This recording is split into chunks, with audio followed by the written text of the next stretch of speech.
Well, it's really exciting. I have never interviewed you on my radio program before in all of these years. It's extraordinary, isn't it? Yes, it is. Here we are. We've known each other for so long, and we haven't gone on the air, but now we're doing it. So now great. we're doing it. And Entangled is a remarkable book. It's a novel.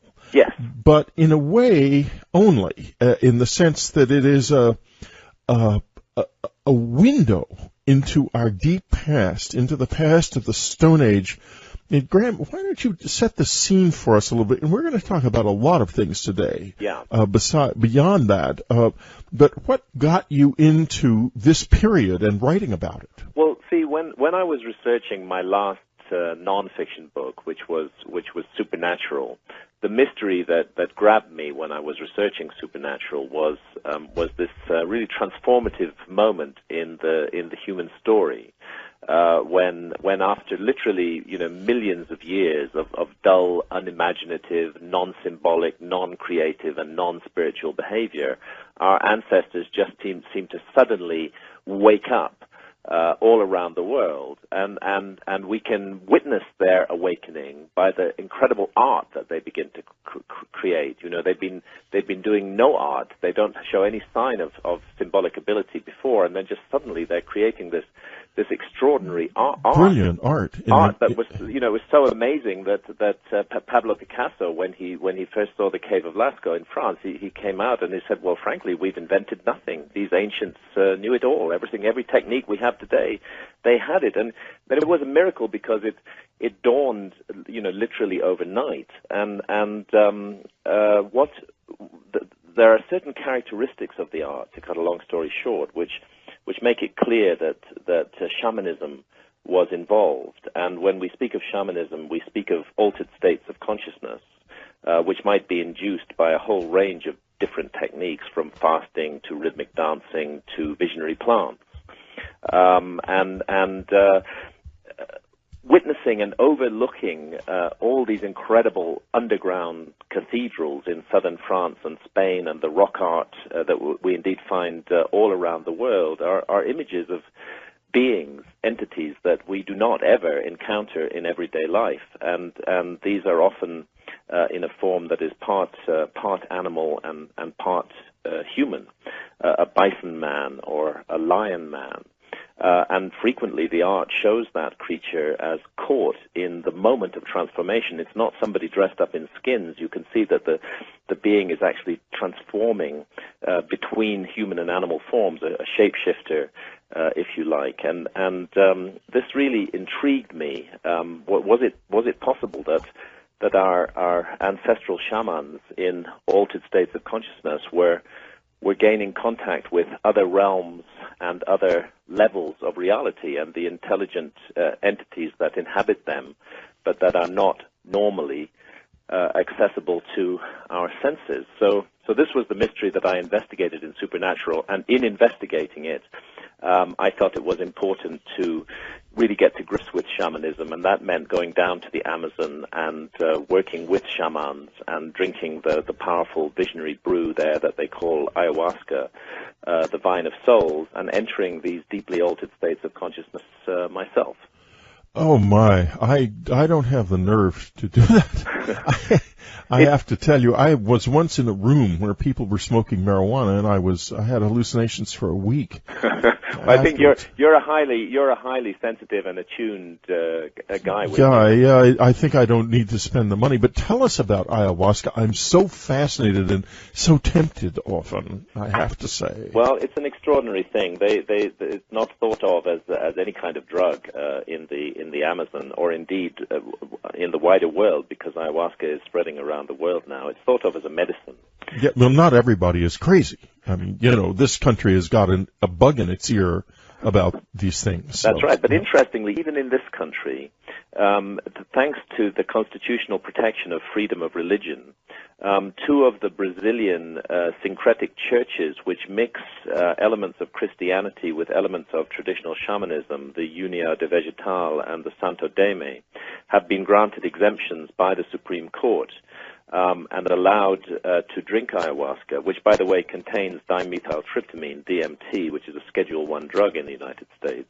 They've been granted exemptions because it's been recognized that drinking ayahuasca is their sacrament, and it is their means to make direct contact with the spirit realm. And this is so in California, and it's so in Oregon, and it's so in New Mexico now. So, you know, this vine from the Amazon jungle is actually reaching out and spreading across the world. And our society has so locked people down into the material reductionist reference frame, and so convinced people that there is nothing more to reality than the material world and our physical bodies. There's no more to us than our physical bodies. This is the conviction of Western science, although it's actually based on no evidence whatsoever. And ayahuasca, by plunging us into seamlessly convincing parallel realms, more real than real, yes. I believe it's helping many people to reconnect with spirit. Well, in 2007, I interviewed Rick Strassman, the author of DMT, the Spirit Molecule. Wonderful book.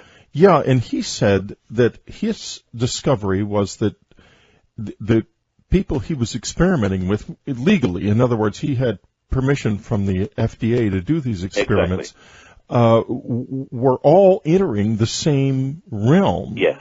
And he said it's a real place. Yes, exactly. Did you enter it? Yes, definitely. Oh my! Tell us about it. I'm fascinated. I've also taken DMT in pure form and in the form of ayahuasca, where it's integrated with other elements. Well, there's two elements to these experiences. The ayahuasca experience is more long drawn out than the pure DMT experience, and it involves 3 to 4, sometimes 5 hours of journeying, whereas DMT taken on its own can be a matter of 12 or 14 minutes, and that doesn't give you a lot of time to process the experience. But with ayahuasca, it does, and two aspects of it. One is a kind of personal healing, which may go on across several sessions, where ayahuasca helps you to identify aspects of your character and your behavior that really need some work. And I would call it tough love. I mean, it showed me aspects of my own behavior that were really not helpful to other people and that were causing pain to others. It showed me that in a very stark and absolutely clear manner. I couldn't hide behind any illusions, and this was a great opportunity to me, because I was then able to see myself as I really was, and to do something about, for example, my bad temper, my arrogance, my hastiness, to fix all of that. It's not easy to change a lifetime of bad habits, but No. once you have the insight, at least you have the opportunity, and many have found this aspect of ayahuasca incredibly important in self-healing, and not only in terms of one's behavior, but very often, and I know this sounds really quite mystical, but there's astonishing amount of evidence for this. Ayahuasca brings healing to physical ailments also, quite extraordinary. In this effect. I'm not saying it happens every time, but there have been extraordinary cases of remissions from terminal cancer with ayahuasca, and in my case, enormously helpful in dealing with a lifetime of severe migraine headaches, which have been greatly reduced since I worked with ayahuasca. But then Wow. it's really quite an extraordinary thing, and what we have to remember is that shamans in the Amazon have been working with this brew. It is a foul-tasting brew. One should not imagine that it's anybody would do this for kicks. And there are some side effects, vomiting and diarrhea, which you have to deal with. But shamans have been working with this brew for thousands and thousands of years, and what they tell us, and I believe we should listen to what they say, is that an intelligent being lies behind the brew, and that she uses the brew to make contact with human consciousness. And that she is all love, that her business is the planet, and the great jungles and oceans and prairies of our planet. That she is the keeping spirit, the mother goddess of our planet, in a sense, and that part of her mission is to reach out to human beings, to this this powerful and misguided species called humanity that lives on planet Earth, and yes, and teach us to fulfill our responsibilities and to recognize the divine part of ourselves, and she does that, and she's done that for many people who I know, and shamans are very conscious of this, and they're also very clear that this entity is female. Interesting. It's as if it's the planet itself. Yes, and then you're seeing what is reflected in Entangled, by the way, which vividly, I mean very vividly, folks, evokes this world of the distant past, and it's about what was actually happening then, as Graham has come to understand it. And, you know, I always get these people who say, I only read nonfiction. This is different. It's like the books I've been writing that are fiction, but with something behind it. It's not entirely imaginary. It's a very carefully imagined piece, and you get an incredible visionary look into this world, Graham. I thought I couldn't believe you could write such a marvelous novel. Well, thank you, Whitley. Yeah, thank you for that. And I have to tell you that I didn't know I could write a novel either. This was a gift to me from Mother Ayahuasca. After I'd finished that last nonfiction book, Supernatural, I felt an inner voice really told me that it was time for me to change direction. I had been working for more than 20 years on issues of lost civilizations and the possibility of a great forgotten episode in human history. I'd branched into shamanism and altered states of consciousness in Supernatural, but I was still putting up the same massive architecture of facts and footnotes, writing perhaps defensively to make sure that academics couldn't find a little gap in the armor of the argument to work through and discredit the whole thing, as academics love to do. And then you found out that if they can't find a gap, they'll make one up. They'll make one up, exactly. And I Lovely. was tired of 20 years of struggle with bitter and furious and envious academics. Yes. And I felt I wanted to stretch my narrative gifts in other directions and to write a work of fiction. So I went down to Brazil, and for 2 weeks, over a period of 2 weeks, I had 5 sessions of ayahuasca, and I asked the spirits of ayahuasca to show me if I could do this, and if possible, what I should write. And amazingly, I just had the most extraordinary, transformative series of experiences in which... Let me ask you a frank question. Yeah. I wasn't going to ask this, but I'm just going to blurt it out. Do you think you channeled actual events from the distant past in this? Yes. I do, too. I honestly do. I wasn't going to say it, but I do, too. Well, thank you, Whitley, for seeing that, because there's something very curious has gone on with this novel, which really gives me goosebumps sometimes. And I'm not saying that this is any virtue in me. I think I was simply acting as a channel for the inspiring spirit of ayahuasca and what she shows, which is always the truth. And in a number of cases, for example, it's a novel about the moment the earth woke man up. Yes. Really, basically. Yes, it's a novel about good and evil. Yeah, exactly. And it's a novel about time, and about how time may be very different, because my 2 principal characters, one of them lives 24,000 years ago in the Stone Age, and she's a young woman named Rhea. Right. And the other character is also a young woman named Leonie, who lives in 21st century Los Angeles. Right. And I had the feeling that it was you and someone from the past. In other words, that you are Leonie in a sense. In a sense. Yeah. But let me We're tell going you, to, speaking of sense, we're going to make some sense right now in a different way, because we're taking a little break, and we'll be right back with Graham Hancock. Subscribers, at the end of this month, we're going to be moving to a new version of unknowncountry.com with lots of new features and interesting new ways of looking at what we have. We found by polling you that most of you are not really aware of just how deep the subscriber section of Unknown Country goes, but you'll be able to find everything that's there very easily in the new system. We're very excited about it, and of course, if you have questions about it and difficulty, write subscribers@unknowncountry.com and you will get an immediate response from our subscriber section. Please do not attempt to phone them, because most of the problems that are connected with use of a website like this involve links, and you can't very well repeat links over a telephone. So do write subscribers@unknowncountry.com if you have trouble, and I don't think you will. It's going to be a very smooth transition. The site will be down for a few days during the transition. You'll see that listed on the page.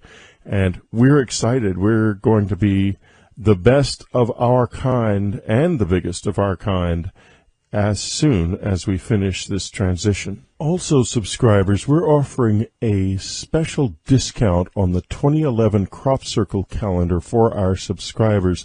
The discount coupon code is CCSUB3. That's CCSUB3. And it gets you $4 off the list price. And remember, our shipping charges are much, much lower, more than 50% off what they used to be. So you can go to the unknowncountry.com store and get your calendar right away. We're talking to Graham Hancock, his new book, Entangled, one of the great thinkers and authors of our time. And Graham, go right ahead. If you can pick up your thought. Yes. Good. Go right ahead. So the essential elements of the plot that were given to me in a series of ayahuasca visions in Brazil were two young women. One who I call Ria, who lived 24,000 years ago in the Stone Age. One who I call Leonie, who's an American who lives in modern Los Angeles in the 21st century. And both of these young women are deeply interconnected. Time, as we understand it, is an illusion. It is not a straight line. It's not an arrow from past to present to future. Different epochs and cycles of time are all bound together and cross one another and intersect.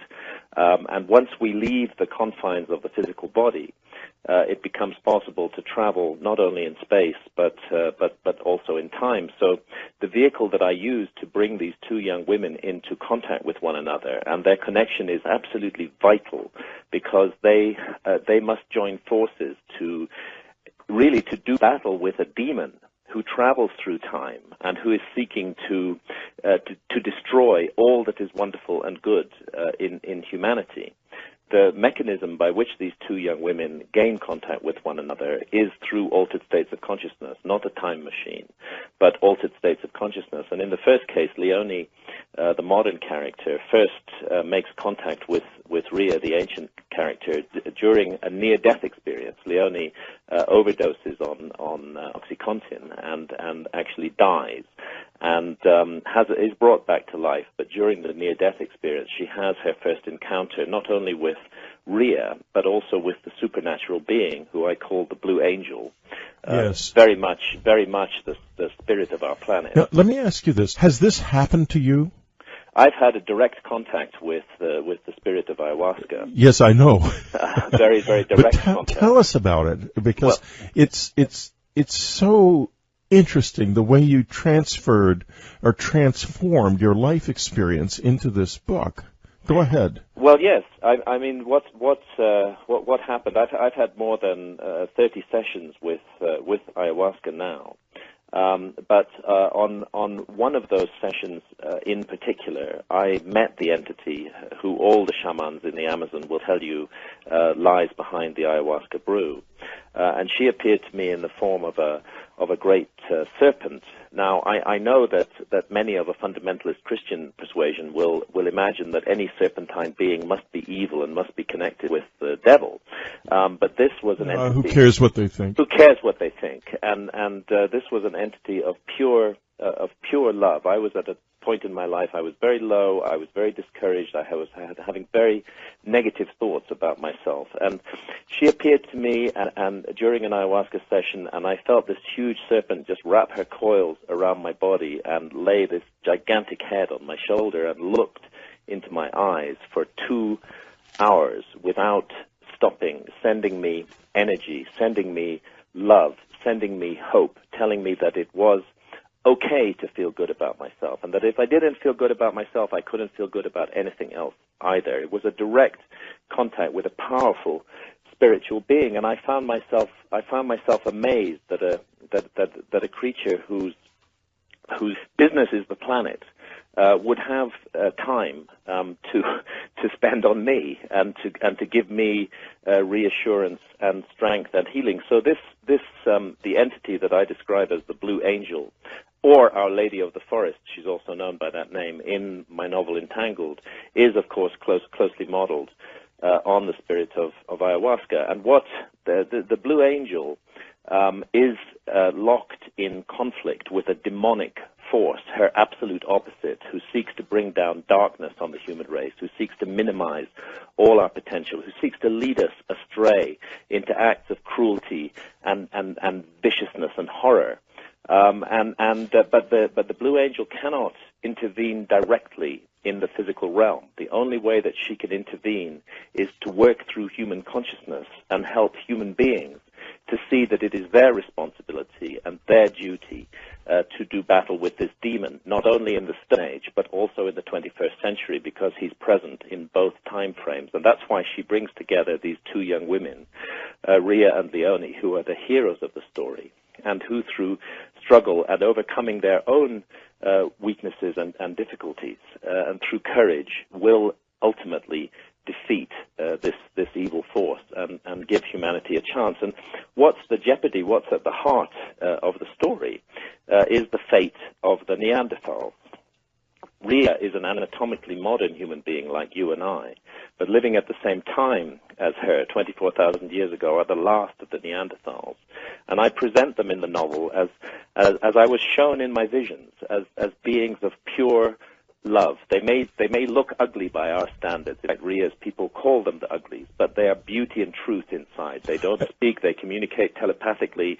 They are caring and loving and bring gentleness and warmth to the universe. And you do know, Graham, that this very picture of them has just been confirmed scientifically in the past few weeks. Absolutely. This was the point that I wanted to make, and an eerie aspect of writing the story. So when I'm writing the story, 3 years ago now, I'm depicting the Neanderthals this way, and it suddenly came to me that they have red hair. So I said, okay, the Neanderthals red-haired.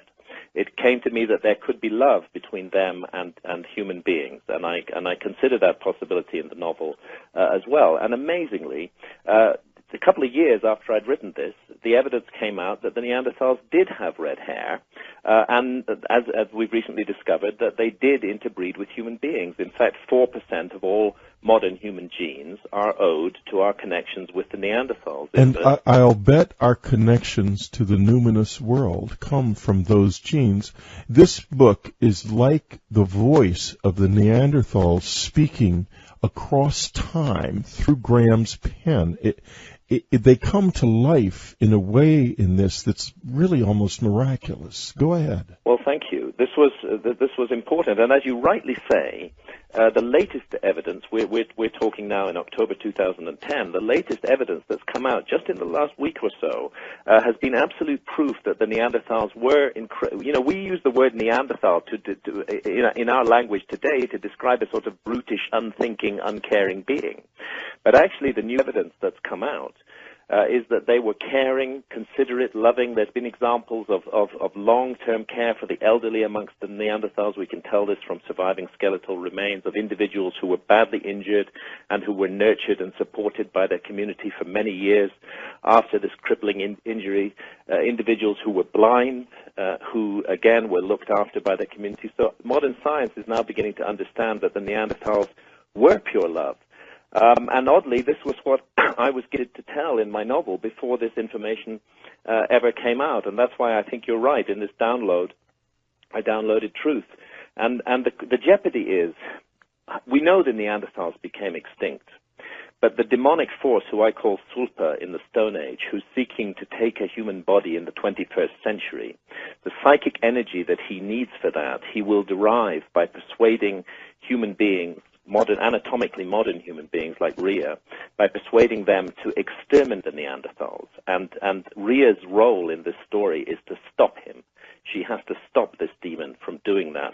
Whatever happens, however the Neanderthals become extinct, it must not be because modern humans like you and I, anatomically modern humans, wipe them out. There must be some other reason. And again, we get into a whole different view of what time is, which is another area that this novel has connected with the latest science, because new quantum physics is suggesting that influences in time may not only flow forward but also back. We're going to take another very brief break, and when we come back, we're going to ask Graham what his understanding of these demons are, because they have played a pretty big role in our lives and our world, but not apparently in that of the Neanderthals. Why?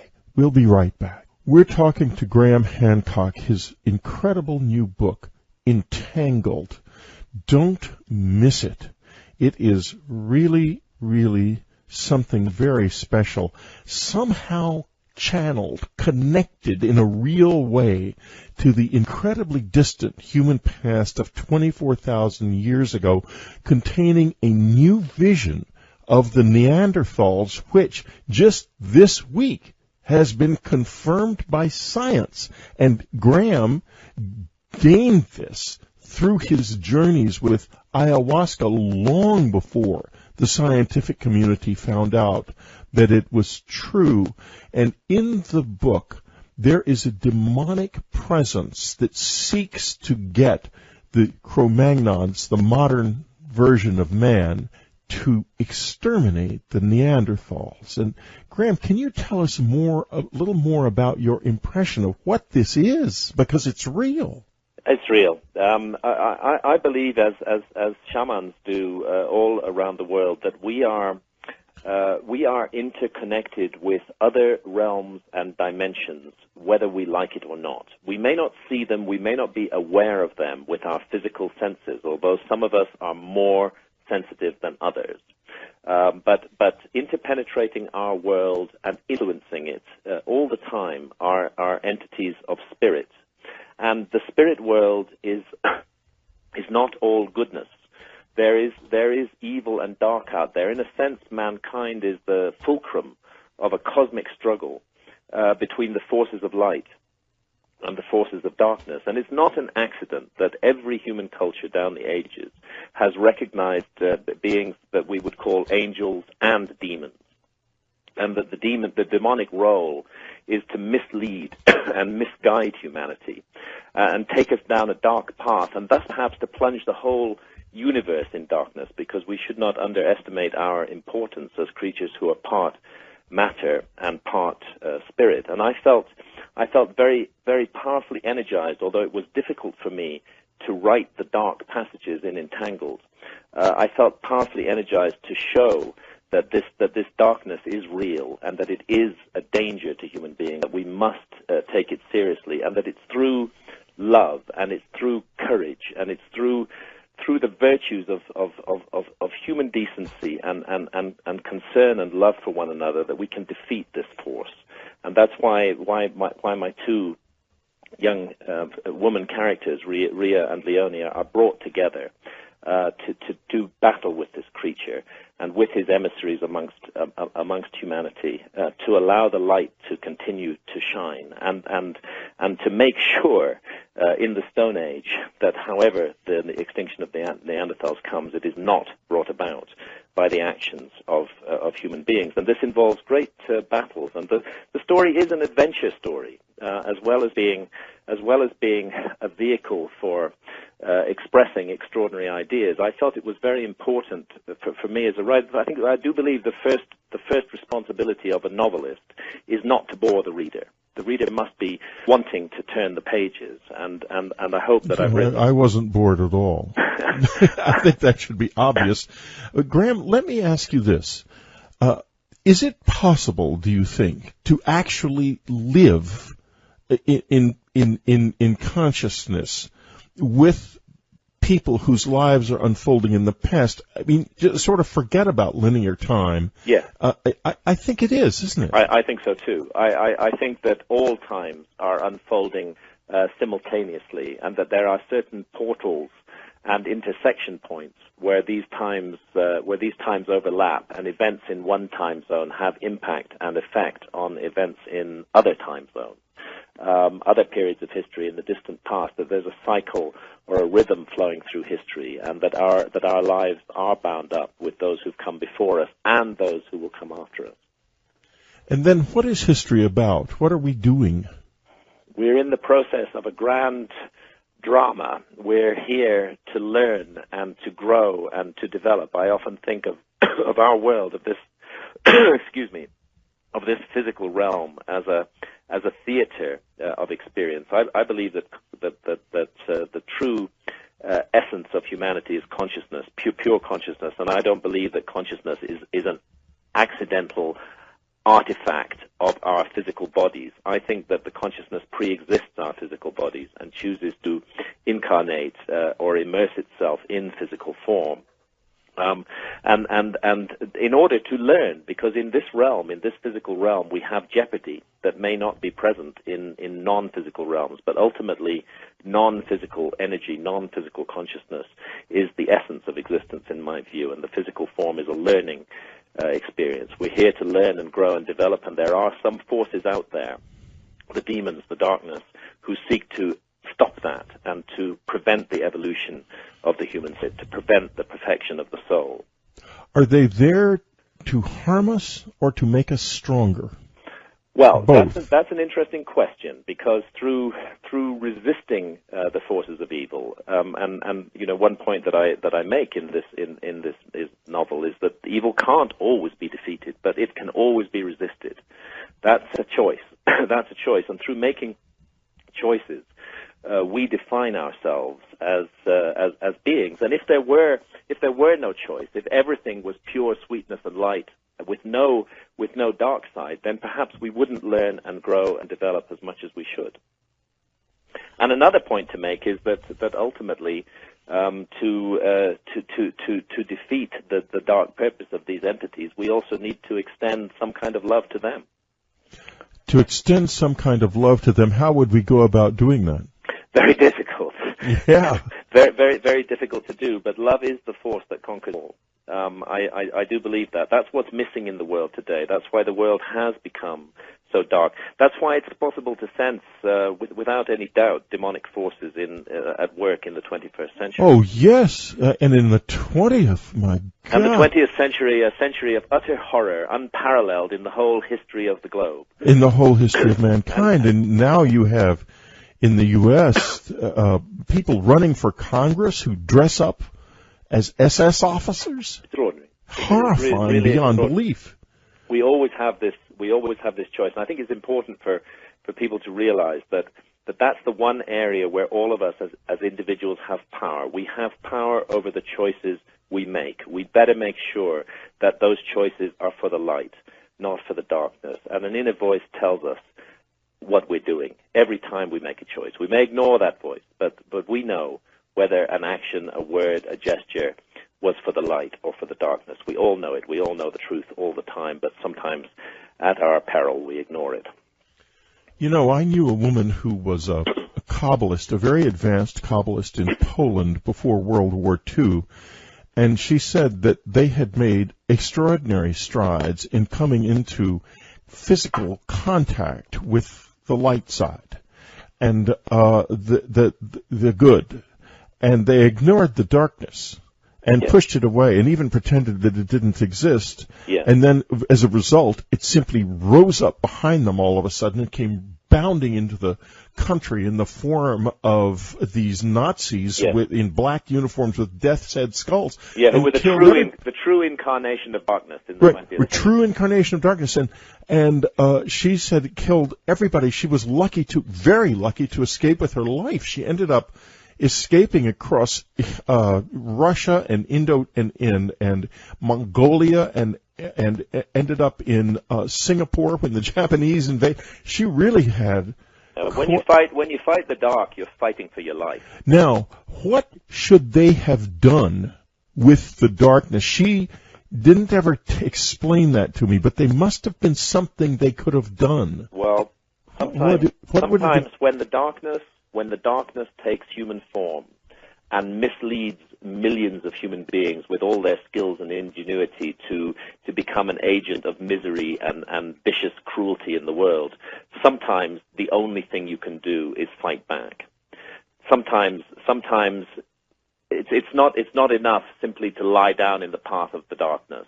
Sometimes you really have to fight. There has to be a fight, and that's what I've tried to show in Entangled, that the situation had gone too far, and that the only way it could be brought back was to defeat the demonic forces, as indeed the demonic forces of Hitler were ultimately defeated during the Second World War. Well, perhaps if you listen to people like Jim Marrs and Joseph Farrell, they're still with us, but just heavily disguised. And then I see this guy who's running for Congress and is found to be dressing up in SS uniforms, and I really do wonder if they were defeated. Yeah, that's a fair point, Whitley. We have to always be on guard, and one of the tricks that darkness plays is to disguise itself in manner where we don't really see what's going on. It's an extraordinarily difficult thing, but I would say be guided by the inner voice. Graham and I are going to be talking for subscribers about the huge subject of the lost civilization. He has written the most important books on this subject ever written by anybody. Fingerprints of the Gods, Underworld, Supernatural, and that's what we're going to be talking about for our subscribers. But Whitley, can I add something? Yes, of course. I would, and this is an appeal to my readers. I've come to realize that the publishing industry has typecast me as a non-fiction author, and the publishing industry, in its own way, is also a dark force. And the publishing industry does not want me to be a novelist. It does not want me to write fiction. Major efforts have been made to suppress my book. I was not able to find a major publisher in the United States, but a gutsy, smaller publisher called Disinformation Company did take the book on. And what I would ask my readers is, come with me on this journey. Empower me to take this new path. Don't ignore what I've written because it's a novel. Yes, I'm really reaching out and asking my readers of my nonfiction to recognize that this is the new path for me, and that I hope that they will find it a nourishing path. But boy, do I need their support right now. Yes, I know, Graham. I go through the same thing exactly. And, folks, I cannot agree with him more completely or urge you to get past the illusion that there is something trivial about a book if it's fiction. It's not fiction in the way that James Patterson writes fiction. Believe me, this is another kind of writing. It doesn't even have a name yet. They call it fiction, but it's something else. I write it. I know what I'm talking about. He has written a book like this. This is a book that comes from a deeper, more resonant level of consciousness than a normal novel. It is a really almost a book, I would say, for the ages, and certainly it contains wisdom and contact with beings across the sweep of time that is unlike anything you will come into contact with anywhere else. Entangled by Graham Hancock. Seek it out. It's coming from a small publisher in this country.